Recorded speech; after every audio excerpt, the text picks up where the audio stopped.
মানুষের জীবনে এমন 10টি কাজ আছে, এমন 10টি গুনাহ আছে, যেই 10টি গুনাহ করলে, যেই 10টি কাজ ছেড়ে দিলে, যেই 10টি আমল ছেড়ে দিলে মানুষের হৃদয় অন্ধকার হয়ে যায়, মানুষের কল্প অন্ধকার হয়ে যায়।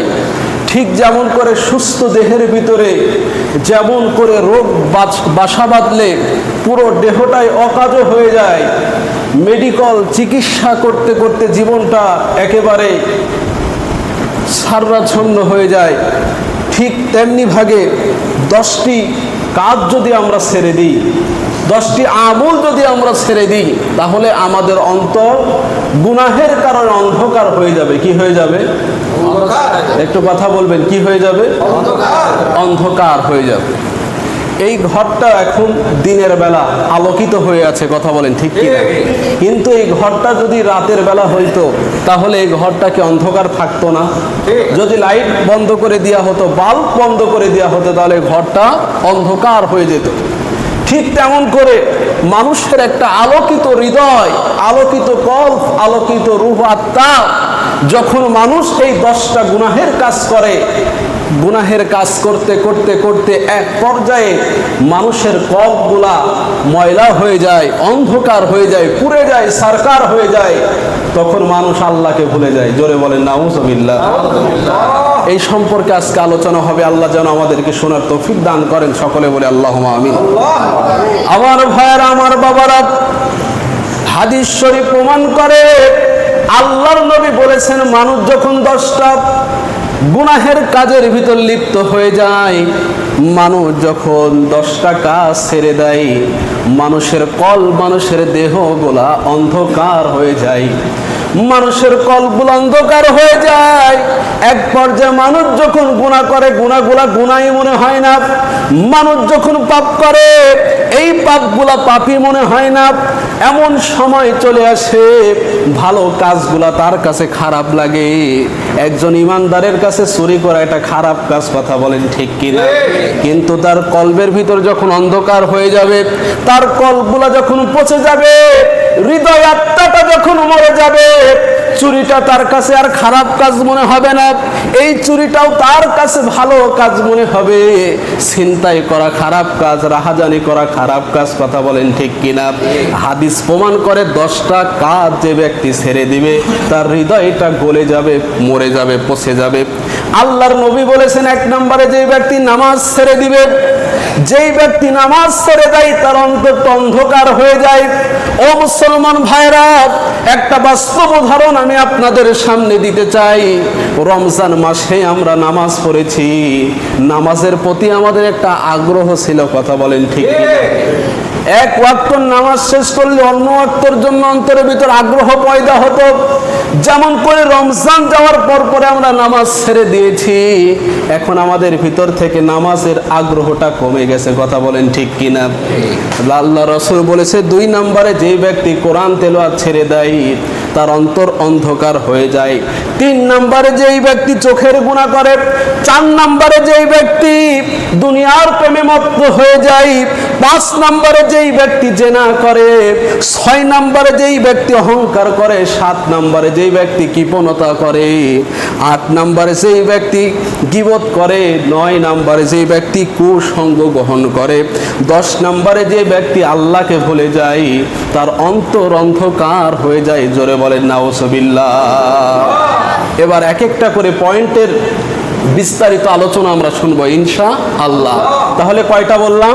10টা। ভালোভাবে মনে রাখবেন, কয়টা? 10টা। 1 নম্বরে বলেছি যে ব্যক্তি নামাজ ছেড়ে যায়, 2 নম্বরে বলেছি যে ব্যক্তি কোরআন তেলাওয়াত করা ছেড়ে দেয়, 3 নম্বরে বলেছি যে ব্যক্তি চোখের গুনাহ করে, 4 নম্বরে বলেছি যে ব্যক্তি দুনিয়ার প্রেমে পড়ে যায়, 5 নম্বরে যে ব্যক্তি জিনা করে, 6 নম্বরে যে ব্যক্তি অহংকার করে, 7 নম্বরে যে ব্যক্তি কৃপণতা হয়ে যায়, কৃপণতা করে, 8 নম্বরে যে ব্যক্তি গীবত করে, 9 নম্বরে যে ব্যক্তি কুসঙ্গ গ্রহণ করে, 10 নম্বরে যে ব্যক্তি আল্লাহকে ভুলে যায়। এই 10টি কাজ করলে তার অন্তর অন্ধকার হয়ে যায়, অন্তরের ভিতরে নূর থাকে না, অন্তরের ভিতরে আল্লাহর প্রেম থাকে না, ভয় থাকে না, অন্তরের ভিতরে তাকুল্লাহ, আল্লাহর ভয় আসে না। জোরে বলেন আল্লাহু আকবার। মুসলমান ভাইয়েরা আমার, নামাজ ছেড়ে দিয়া আল্লাহ পাক রব্বুল আলামিন নামাজের গুরুত্ব এত দিয়েছেন, কোরআনুল কারীমে একদম সরাসরি আল্লাহ পাক রব্বুল আলামিন এক স্থানে শুধুমাত্র রোজার কথা বলেছেন, আর বাকি 82 জায়গায় আল্লাহ তাআলা নামাজের কথা বলেছেন। জোরে বলেন সুবহানাল্লাহ। এক জায়গায় শুধুমাত্র আল্লাহ পাক রব্বুল আলামিন রোজার কথা বললেন, আর বাকি 82 জায়গায় আল্লাহ পাক রব্বুল আলামিন একদম ডাইরেক্ট ইন্ডিকেট করে আল্লাহ পাক রব্বুল আলামিন আকিমুস সালাত এই শব্দ ব্যবহার করে আল্লাহ তাআলা বললেন তোমরা নামাজকে কায়েম করো। আর আজকে আমরা মুসলিম হিসাবে নামাজই ছেড়ে দিলাম। কথা বলেন ঠিক কিনা? ফেরেশতাদেরকে আল্লাহ তাআলা সৃষ্টি করলেন, ফেরেশতাদের কাজ হচ্ছে ইবাদত করা। আল্লাহর এমন ফেরেশতা আছে যাকে সৃষ্টি করার পরে আল্লাহ বলেছেন তুমি সিজদা করো, তার কাজ হচ্ছে কিয়ামত পর্যন্ত আল্লাহকে সিজদা করা। জোরে বলেন সুবহানাল্লাহ। এমন ফেরেশতা আছে যে ব্যক্তির কাজ হচ্ছে কোরআনুল কারীম তেলাওয়াত করা। আল্লাহ পাক রব্বুল আলামিন তাকে সৃষ্টি করার পরে বলেছে তুমি কোরআনুল কারীম তেলাওয়াত করো। পৃথিবী যতদিন থাকবে সেই ব্যক্তি শুধু কোরআনুল কারীমই তেলাওয়াত করবে। এমন আল্লাহর সৃষ্টি ফেরেশতা আছে যাকে আল্লাহ বলেছে তুমি আমার নামের জিকির করো। পৃথিবী যতদিন থাকবে ওই ব্যক্তি শুধুমাত্র আল্লাহর নামের জিকিরই করবে। জোরে বলেন সুবহানাল্লাহ। ও মুসলমান, তাহলে নামাজ ছেড়ে দিলে অন্তর অন্ধকার হয়ে যায়। এর জন্য যারা নামাজ ছেড়ে দেয় তারা পথভ্রষ্ট হয়ে যায়, আল্লাহ থেকে দূরে সরে যায়। ইত্তাকুল্লাহ, তাদের অন্তর থেকে আল্লাহর ভয় উঠে যায়। গত জুম্মায় যেমন করে বলেছিলাম, মানুষ তার জীবনের এ থেকে জেড পর্যন্ত সব কাজে আল্লাহকে ভয় করবে। কথা বলেন ঠিক কিনা? একটা কথা বলেছিলাম, মানুষের ভিতরে যদি আল্লাহর ভয় থাকে, তাকুল্লাহ থাকে, মানুষ খাওয়ার সময়ও আল্লাহকে ভয় করবে। কথা ঠিক না ঠিক? খাওয়ার সময় আল্লাহকে ভয় করবে। কথা বলেন ঠিক কিনা? জানি এটা হালাল খাচ্ছি না হারাম খাচ্ছি। মানুষ যখন হারাম খায় এটা পায়খানা খাওয়া হয়। কি খাওয়া হয়? এটা পায়খানা, এটা গু খাওয়া হয়। আর যখন মানুষ হালাল খায় এটা আল্লাহর পক্ষ থেকে রহমতের খাবার খাওয়া হয়। জোরে বলেন সুবহানাল্লাহ। যেই ব্যক্তি জনগণের হক নষ্ট করে খায়, যেই ব্যক্তি অন্যের কাছ থেকে ছিনতাই করে খায়, এটা হচ্ছে হারাম। আর মানুষকে কষ্ট দিয়ে ছিনতাই করে অন্যের কাছ থেকে সম্পদ কেড়ে নিয়ে খাওয়া, এটা হচ্ছে গু খাওয়া। কথা বলেন ঠিক কিনা? এই কথা আমি বলি নাই, কোরআন বলেছে, হাদিস বলেছে। ও মুসলমানের জন্য হারাম খাওয়া যাবে না। হারাম মানুষ তখনই খায় যার অন্তরে আল্লাহর ভয় থাকে না। কথা বলেন ঠিক কিনা? আপনার অন্তরে যদি আল্লাহর ভয় থাকতো তাহলে আপনি কখনো হারাম খেয়ে আনন্দ করতে পারতেন না। ও মুসলমান, আল্লাহর পথে থাকতে হবে। ইত্তাকুল্লাহ, আল্লাহর ভয় অন্তরে থাকা লাগবে। আল্লাহ পাক রব্বুল আলামিন আপনাকে শুধুমাত্র আল্লাহর ভয় অর্জন করার কারণে, আল্লাহকে ভয় করার কারণে এই পৃথিবীর শ্রেষ্ঠ দামি মানুষও বানিয়ে দিতে পারে। কথা বলেন ঠিক কিনা? কিন্তু হারাম খাওয়া যাবে না, হারাম গ্রহণ করা যাবে না। মনে রাখতে হবে হারাম এত পাপের কাজ, যারা হারাম খায় তার আল্লাহ তাদেরকে পছন্দ করে না। কিয়ামতের ময়দানে আল্লাহ তাদের দিকে তাকাবেও না। আর এই গুনাহটা সব থেকে বেশি হয় যখন মানুষ নামাজ ছেড়ে দেয়। কি ছেড়ে দেয়? নামাজ ছেড়ে দেয়। কারণ নামাজ যখন ছেড়ে দেয় তখন তো তার ভিতরে আল্লাহর ওই 100% ভয়টা কাজ করে না। কথা বলেন ঠিক কিনা? এর জন্য নামাজি হতে হবে, নামাজি হতে হবে, ইমানদার হতে হবে, দিনদার হতে হবে। আল্লাহ যে কোথায় থেকে আপনাকে রিজিকের ব্যবস্থা করে দিবে সেটা আল্লাহ ভালো জানে। কথা বলেন ঠিক কি? আমার ভাইরা, সাহাবী আজমাইনেরা, একদিন 2 দিন এমন সাহাবী আছে 3 দিন 7 দিন পর্যন্ত না খেয়ে থেকেছে, তারপরেও তারা হারাম খায় নাই। কথা বলেন ঠিক কিনা? আর আজকে আমরা একদিন না খেয়ে থাকতে পারি না, তারপরেও হারাম আমরা ছাড়ি না। কথা বলেন ঠিক কিনা? ও মুসলমান ভাইরার জন্য 10টা কাজ যে ব্যক্তি ছেড়ে দিবে, আমার আল্লাহ পাক রব্বুল আলামিনের হাবিব জনাবে মুহাম্মদুর রাসূলুল্লাহ সাল্লাল্লাহু আলাইহি সাল্লাম বলেছে তার অন্তর অন্ধকার হয়ে যাবে। নাম্বার 1, যে ব্যক্তি নামাজ ছেড়ে দিবে। ও মুসলমানের জন্য নামাজ ছাড়া যাবে? নামাজ ছাড়া যাবে না। 1 নম্বরে আমরা নামাজ ছাড়বো না, নামাজ কোনো ভাগে ছাড়া যাবে না। 2 নম্বরে যেই ব্যক্তি কোরআনুল কারীমের তেলাওয়াত ভুলে যাবে, পৃথিবীতে এমন অনেক আলেম আছে, এমন অনেক হাফেজ আছে, যারা হাফেজ হওয়ার পরে, যারা আলেম হওয়ার পরে বছরের পর বছর হয়ে গেছে, তারপরেও কোরআনুল কারীমের পেজটা খুলে দেখে না। কথা বলেন ঠিক কিনা?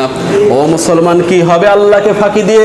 মনে রাখবেন, এই পৃথিবীর ভিতরে সব থেকে গুনাহের কাজ যে ব্যক্তি কোরআন জানলো, কোরআন শিখলো, কোরআনুল কারিমের আলেম হলো, কোরআনুল কারিমের হাফেজ হলো, তারপরে সেটা চর্চা করলো না, ভুলে গেল, কঠিন কিয়ামতের ময়দানে আল্লাহ পাক রব্বুল আলামিন তাদেরকে দিয়ে জাহান্নামের নাকরি বানাবে, জাহান্নামের খড়ি বানাবে। জোরে বলেন নাউজুবিল্লাহ। কোন মানুষ কোরআনুল কারিম যদি শিখে তারপরে যদি ভুলে যায়, চর্চা নাই, এর কারণে ভুলে গেছে, কিয়ামতের ময়দানে আল্লাহ তাকে কাঠ হিসাবে জাহান্নামের আগুনের লাকড়ি বাড়াবে। জোরে বলেন নাউজুবিল্লাহ। মুসলমান ভাইরা, এই কথাটা কত সাংঘর্ষিক, কত কঠিন একটা কথা। আপনি অন্তর দিয়ে একটু বিবেক দিয়ে চিন্তা করেন।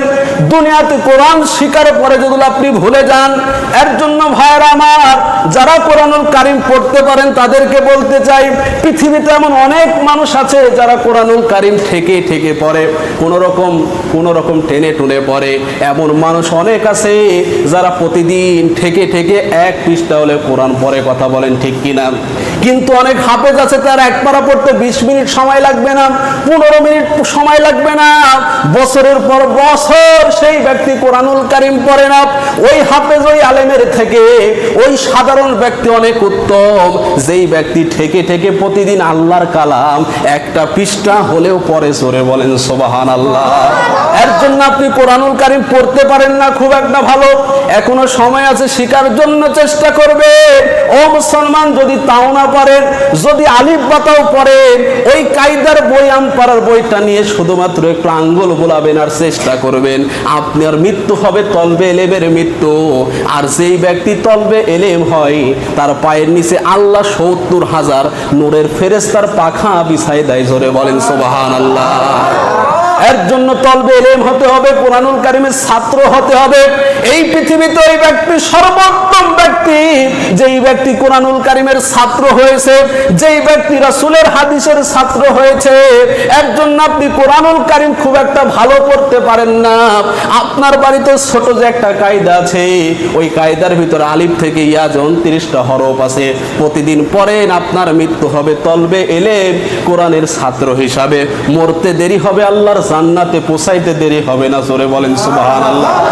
আপনি বলতে পারেন, হুজুর এটা আবার কেমন করে?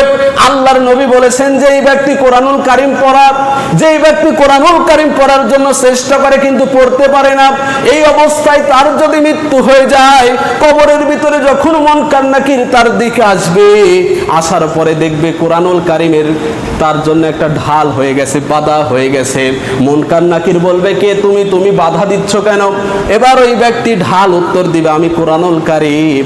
দুনিয়াতে এই ব্যক্তি কোরআনুল কারিমের তেলাওয়াত করতো, আজকে তার হিসাব দেওয়ার জন্য আমি নিজেই হাজির হয়ে গেছি। বলেন সুবহানাল্লাহ। কিন্তু এই কিতাবটাকে আজকে আমরা সব থেকে অবহেলিত কিতাব বানিয়ে ফেলেছি। কথা বলেন ঠিক কি? এই কিতাবটার ভিতরে ময়লা পড়তে পড়তে জং ধরে যায়, পেজগুলা রুয়ে খেয়ে ফেলে, ময়লা পড়তে পড়তে ঝুলে কোরআনুল কারিমের চিহ্নই হারিয়ে যায়। কথা বলেন ঠিক কি? দেখেন, এইটা খুলেন, বিশ্বাস না হলে এর ভিতরে যে কোরআনুল কারিমগুলো আছে দেখেন, কতদিন ধরে কোনো কোরআন খোলা হয়নি। এরকম কোরআন ওখানে অনেক আছে। কথা বলেন ঠিক কিনা? এরকম আপনার বাড়িতে কোরআন অনেক আছে, যে কোরআনগুলো মাসের পর মাস খোলা হয় না। 11টা মাস কোরআন বন্ধ থাকে, রমজানুল মোবারক মাস আসলে মানুষ কোরআনগুলোকে ওপেন করে, কোরআনগুলো একটু পড়ে, আবার যখন 27 রাত চলে যায়, একটা খতম হয়ে গেলে কোরআনটাকে আবার বন্ধ করে টাকের উপরে তুলে রাখে। কথা বলেন ঠিক কিনা? এর জন্য কোরআনুল কারিম আসে নাই। কোরআনুল কারিমের 7টা হকের ভিতরে একটা হক হচ্ছে তেলাওয়াতুল কোরআন। কোরআনকে বেশি বেশি তেলাওয়াত করতে হবে, কোরআনকে বেশি বেশি পড়তে হবে। সারাদিনে একটা লাইন হলেও কোরআন খুলে দেখে দেখে পড়তে হবে, একটা পৃষ্ঠা হলেও পড়তে হবে, একটা রুকু হলে, একটা পারা হলেও পড়তে হবে। এর নাম কোরআনের হক, তেলাওয়াতুল কোরআন। কোরআন বলছে আমার 7টা হকের ভিতরে একটা হক হচ্ছে তেলাওয়াতুল কোরআন। কোরআনকে বেশি বেশি তেলাওয়াত করা। জোরে বলেন সুবহানাল্লাহ। আর যেই ব্যক্তি কোরআনকে তেলাওয়াত করে বেশি বেশি, আল্লাহ তার অন্তর আত্মাকে পরিষ্কার করে দেয়। বলেন সুবহানাল্লাহ। পরিষ্কার করে দেয়, পরিচ্ছন্ন করে দেয়। এর জন্য কোরআনুল কারিমের তেলাওয়াত আল্লাহ যেন আমাদেরকে বেশি বেশি করার তৌফিক দান করেন। জোরে বলেন আমিন। মুসলমান আজকে কোরআন থেকে দূরে সরে যাওয়ার কারণে মুসলমান আজকে ধাপে ধাপে মার খাচ্ছে। কথা বলেন ঠিক কিনা? মুসলমান কোরআন থেকে দূরে সরে যাওয়ার কারণে ধাপে ধাপে মার খাচ্ছে। আজ থেকে 2 জুম্মা আগে বলেছিলাম, আমি থাকি আর না থাকি, আপনি থাকেন আর না থাকেন, দিন খুব খুব একটা বেশি দূরে নয়। যেমন একটা সময় আসবে হিন্দুদের সঙ্গে মুসলমানদের একটা যুদ্ধ হবে, সেই যুদ্ধের আভাস কিন্তু খুব একটা দেরি নাই, অল্পতেই পাওয়া যাচ্ছে। কথা বলেন ঠিক কিনা? যদি আপনি খবর দেখে থাকেন, যদি আপনি একটু তথ্যগুলো একটু দেখে থাকেন, খুব একটা বেশি দেরি নয়, আপনি ফিলিস্তিনদের যেমন অবস্থা দেখছেন, মুসলিমদেরও এমন অবস্থা হবে। হিন্দুরা যখন তাদের বড় বড় পিস্তল দিয়ে, বড় বড় পারমাণবিক বোমা দিয়ে যখন মুসলিমদের উপর আক্রমণ করবে, এই মুসলমান যখন স্বর্ণ ছাড়া হয়ে পড়ে থাকবে, তখন মুসলমান হাতে নেবে আল কোরআন, রাসূলের হাদিস অনুযায়ী যখন ময়দানে আল্লাহু আকবার বলে চিৎকার দিবে, হিন্দুরা তখন পালায় যাবে। কথা বলেন ঠিক কিনা? ততদিন পর্যন্ত ইসলামের বিজয় আসবে না, যতদিন পর্যন্ত না মানুষ কোরআনকে ভালোবেসে বুকের সাথে আগলাই নেবে। কথা ঠিক না বা ঠিক? তাহলে এখনো বাঁচতে হলে এখনো সময় আছে, কোরআনকে গ্রহণ করতে হবে। কথা বলেন ঠিক কিনা? ব্যক্তিগত জীবন থেকে, সামাজিক জীবন থেকে, পারিবারিক জীবন থেকে, রাষ্ট্রীয় জীবন থেকে, অর্থনৈতিক জীবন থেকে, সাংস্কৃতিক জীবন থেকে, প্রত্যেকটা সেক্টরে যদি কোরআনুল কারীম দ্বারা চলে, তাহলে এই পৃথিবীটা জান্নাতে পরিণত হয়ে যাবে। বলেন সুবহানাল্লাহ। আপনার পরিবারে যদি কোরআন থাকে, পরিবারে মিথ্যা কথা থাকবে? পরিবারে সুদ থাকবে? পরিবারে ঘুষ থাকবে? বেপরদা থাকবে? কোনো কিছুই থাকবে না। কথা বলেন ঠিক কিনা?